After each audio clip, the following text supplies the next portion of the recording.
Sa loob ng 2 araw, ang Office of the Provincial Agriculturist sa pakikipagtulungan sa Provincial Veterinary Office ay nagsagawa ng pagsasanay sa mga piling miyembro ng 4-H Club Aurora na ginanap nitong ika-15 hanggang ika-16 ng Agosto.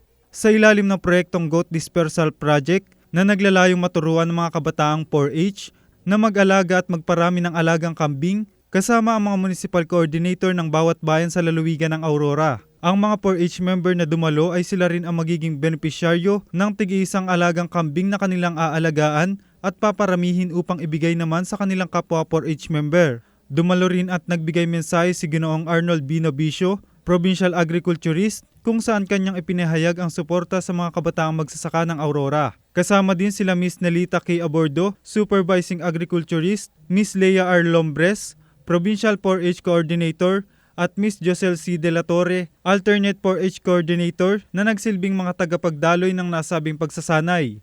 Nagsilbing resource speaker ng pagsasanay, sina Ginoong Bienvenido Ritual, Center Chief at Dr. Philip Francis Casao, Veterinary 1 ng Provincial Veterinary Office, kung saan kanilang ibinahagi ang wastong pangangalaga ng alagang kambing, mga sakit ng kambing at mga gawain upang maiwasan ang mga ito. Sa ikalawang araw ng pagsasanay ay nagsagawa ng local tour sa bayan naman ng Dipakulaw, kung saan ipinakita sa mga nagsasanay ang ilan sa mga successful goat racers at nabigyan ang mga benepisyaryo ng pagkakataon na makapanayam ang mga ito.